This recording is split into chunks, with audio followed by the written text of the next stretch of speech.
Jim and Terry Show, coming to you from the Hobbit Hole studio. It's still snowing outside as far as I know, but I haven't been up for a little while, so hopefully I don't have to shovel you out. That's Terry, by the way. And I'm Jim. The Jim and Terry Show. Two retired guys with a cup of coffee and a whole bunch of gift of the gab to enjoy in the Hobbit Actually, Hole. a lot of it, our wonderful millions, is a lot of us just getting stuff off our own chest. Our ones and twos. It's our own therapy. Yeah, it's our own Well, therapy. let's talk about comedy as therapy, because you were, I accused you, not accused you, I elevated you in the realms of the Jim and Terry Show humor rankings because you have a Jon Stewart vibe.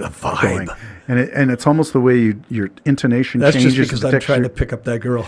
Oh, maybe you are. What's her name? I don't know her name. Well, it's nice to live in a world of delusions, as long as you don't drag anybody else into it. The Jon Stewart Show is one of the things that we look for Sanity. And I call this all of this humor, from Jimmy Kimmel to Seth Meyers to whoever. Colbert.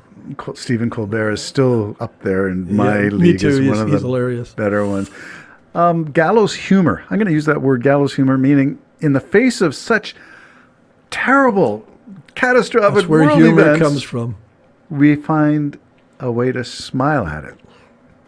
Humor's out of tragedy, and it's funny that it is, but we've talked about this before on the show, that humor is where you pull all the comedic material out of tragedy, out of suffering, problems.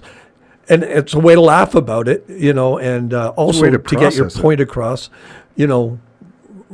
through making a joke about it. Because sometimes things are so blatantly bad that all you can do is joke about it. Yeah, sometimes there is a psychological term for it, and I don't know what it is at the moment, but it's when you go to a funeral and you are laughing instead of tears or something, or you're cracking a funny one instead of being somber.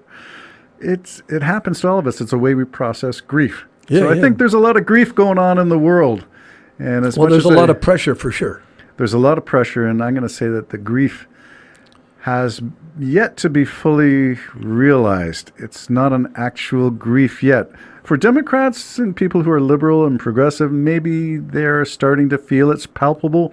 But I think for the ones who voted for Trump, we talked about this in one podcast last week, but a lot more examples of now exist on the internet, on TikTok Shorts, Instagrams, and Blue Sky posting. Another instance of me voting with my feet is I closed my Twitter account. I refuse to support that platform for Musk. But we tend to try to find ways of banding together with humor to cope with the demise. Is it the demise of democracy? Well, it's funny. As you know, I had a talk with a friend just the other day who thinks everything's wonderful or appeared that way. I might be wrong. But I said, I think it's the destruction of America. I think democracy's going right out the window. So talk about two complete. Now, I confess, I'm a glass half empty kind of guy. You are, and that's what makes the Jim and Terry Show such an interesting team, because I'm definitely, the glass is still half full. Yeah. Well, yeah, and I'm not saying it's a fun place for me to be, but when I see what's happening, I can see a tinderbox.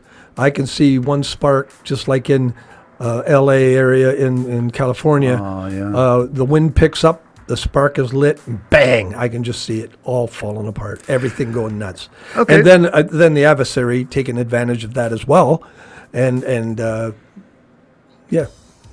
That's there was a nice little Christian song back in the days of this little light of mine. Well, I was going to say, it only takes a spark to get a fire going, and soon all those around will warm up to its glowing. I love that. That's nice. That is great. I don't recall singing it. Okay, well, I will have to look it up. Well, you were singing that. I was singing Hot Legs. Oh, boy. I don't know where we were going with all that, except that you got me thinking about the LA fires, and they are mostly under control now. So they're all under control. And what role did Quebec's Canadair? Well, Canada played a great role. I'll tell you who didn't, was Donald Trump. He released the water up north, millions and millions of Don't tell your friends. probably billions of gallons of water into the fields of farmers that didn't need it, Yes. because that water never makes it down to L.A., never into that part of the country. So that's reserved for the summer needs. That was the U.S. Engineer Corps who were now, ordered to open if that. you're a Trumpite or someone who wants to say he's doing great, they will tell you that he released that water and it's totally okay because it'll go into the ground and the farmers can pump it later. And I'm thinking, well, if that's the case, if that's all you need, why did you ever need to reserve it? Wouldn't the rain just go into the ground and you pump it up? There's a reason why you're reserving the water. For the drought. For the That's drought. ahead. So now they may run into some problems. And by the way, if he had released a little bit more, he would have flooded the towns. Yeah. All to say he did something when he didn't. And by the way, another lie, the military didn't go and turn the valve on. The military didn't do that at all. And this is, again, one of my reasons why I'm having a problem with this man. He lies. That's all he does. You mean So how do you know any truth is coming from him? Trump didn't go and turn that big imaginary valve himself?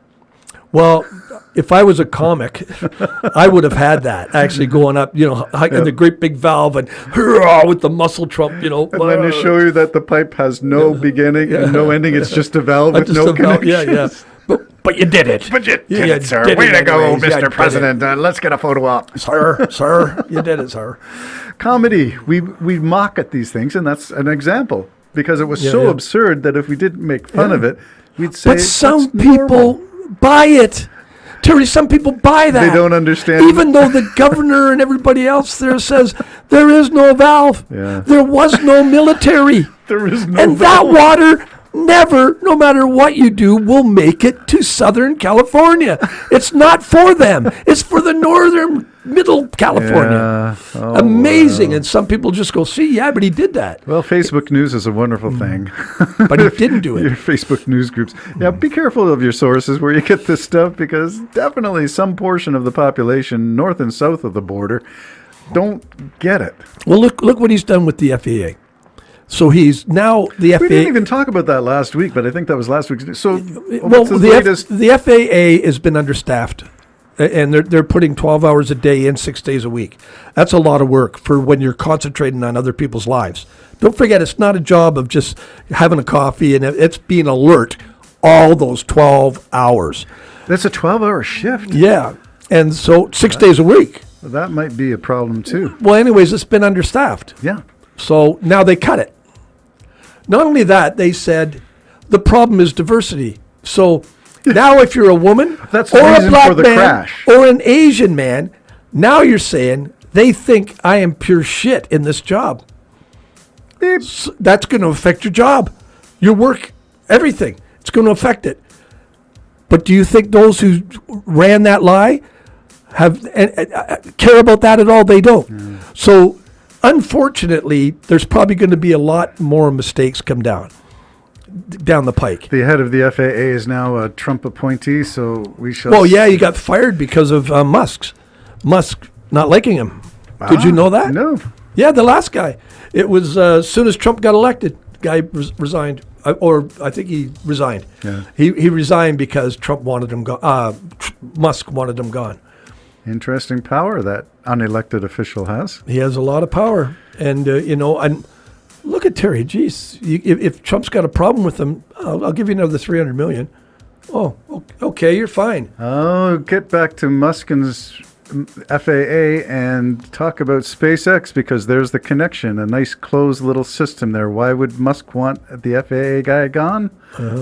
To remove the regulations and investigations into Trump's many rapid, unscheduled disassemblies, RUDs. By the way, China doesn't have an FAA. No, they just drop the rockets. They when just blow drop up. the bombs right on their people. Yeah, They do. They make it a mile up and then it blows up. It all falls down on everybody. They're not on. No. They do have a launch site on the water, but I guess they don't like it. I don't know. I'd have to investigate. Yeah, they that. got 3 launch sites. 2 of them are inland. All I know is that stuff one's from on the- China on the falls coast. on the earth Yeah. all the time. One just did last week. Yeah. Yeah. Well, when you got populations. And of course, you don't know how many it killed because No, it'll never they be don't have reported. anybody to report it. That's right. And this is the way we're going in the United States as well, is the removal of adversarial news agencies, those who investigated Trump, those who reported on Trump, will now be, sued maybe? Not given a broadcast license? You're going to lose your license if you're a CIA agent assigned to the insurrection. To the January 6th Yeah. If you investigated Because your boss said investigate this guy you have to investigate.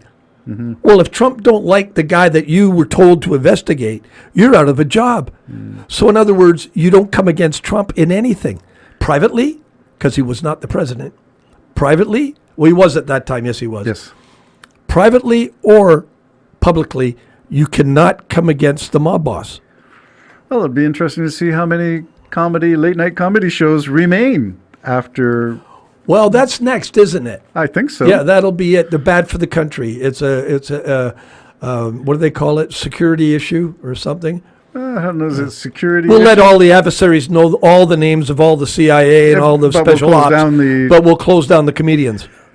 This is where the irony of it all surprises me, and why it surprises me that some people just don't get this part. The far right, the conservative voice, is one that's always argued for free speech. That's why Musk bought Twitter, was to unthrottle it, because the left was way too outspoken. Democracy was being extolled way too often, so we need an equal voice from conservatives and from Republicans. Therefore, I will buy Twitter and I will make it balanced. No, he shut off the voices of the left and he gave everybody the voices on the right, including offering Trump to come back onto X. You just enlightened me, Terry. You just enlightened me. I didn't know it. But democracy is a few rich people running everything. I didn't know that was democracy. I didn't know that was democracy. I thought it was some form of oligarchy. In other words, but they think it's democracy. I think Putin has replicated the Russian system in America, and I don't know how he did it, but he did it with Trump. Was that the plan all along? The oligarchy from Russia has just migrated, and it's now Musk and Bezos. Have you not been listening to me for the last year? I told you. Putin took him aside and said, "You think you got money? Look at this." Slap, slap, slap. And then Trump goes, "Yeah, I want that." And if you don't think he does, folks, you're really not paying attention. Nude photos of Melania Trump are still surfacing. Yeah. Who's got the power? Still more to come on the Jim and Terry Rant Show. Bye-bye for now.